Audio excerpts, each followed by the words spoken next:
wanna know how easy sex is to get in America? If you wanna follow me, I will show you. Well, let me show you. It's that easy. There's a lot of naked people and a lot of alcohol, and it's great. We meet on the beach, we get drunk, we go back to the hotel, we have casual sex, and then we go about our lives like we never met. Hi guys. Hi. I am here with the filmmakers and the subjects of Liberated, the New Sexual Revolution. I finished watching this, and I'm sure that a lot of the reaction initially has been like, oh my gosh. I mean, is that just the normal reaction? Well, the key word was I finished watching this. Yes. Yeah. It's hard to get, it's a hard film to watch. It really is. Yeah. And at first when I got assigned to this, I was like, what am I watching? But then it redeems itself at the end. I mean, how was this experience for you as a filmmaker, Benjamin? It was pretty revealing for me on a personal level because I had grown up watching MTV's Spring Break. And so that was really my impression of Spring Break. People just going and having a fun time, and some of the attitudes, you know, about sex would be on display. That was my expectation going into it. And while that was definitely part of the story, what was really eye-opening for me was to see how dehumanizing hookup culture has become from the standpoint of just the absence of any real kind of affection for the other person on one hand, but also the entitlement that men have to women's bodies that even in an environment like Spring Break result in the normalization of sexual violation. And so in our experience being down there filming for 5 years, we did not meet a girl who had not been sexually violated during her time at Spring Break. We did not meet a single girl who had not been groped in some way during her time at Spring Break. So that was pretty disturbing, and you know, the culmination of our filming, at the culmination of it, there was a girl who was actually gang raped on the beach. At Panama City Beach.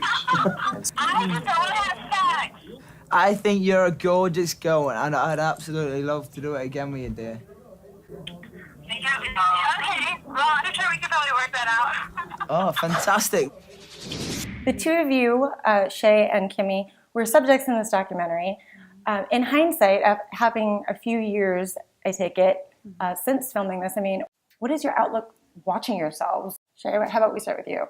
For me, yeah, 5 years down the track, a lot has changed actually, and I've been on this personal growth and transformation. So the perspective that I see myself now when I look back at the film, it's extremely difficult because there initially was a lot of shame held in my heart with a lot of the actions that I'd done, and it's really interesting to see how consumed I was by this culture. And I was like playing this performance, and I stepped into this role of trying to be masculine in the sense that conquering woman was a way to validate myself as a man, and this is extremely destructive and an extremely toxic environment. But the perspective that I'm at now, when I look at it, I understand that how influential it is among a lot of people, and a lot of people still living out this performance.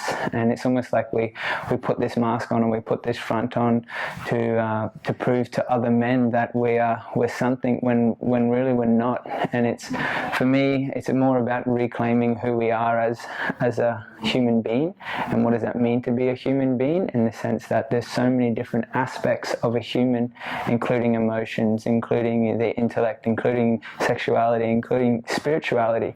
And how can we integrate all of these into our whole humanity, and also see every other person for their whole humanity and come from a place of love more than anything. I'm so happy to hear that. How about you, Kimmy? Looking back on it, this was about, for me, it was more 2 years ago since we filmed.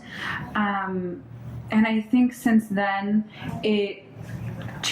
not necessarily changed my perspective, but like added to my perspective of every woman and man that I come across, and finding ways to empower them outside of sexuality, and especially also in their sexuality, because as she was saying, men use it as a form of power, as a conquest, as something to prove in their masculinity, and you almost have to give people permission to say your sexuality is more than that.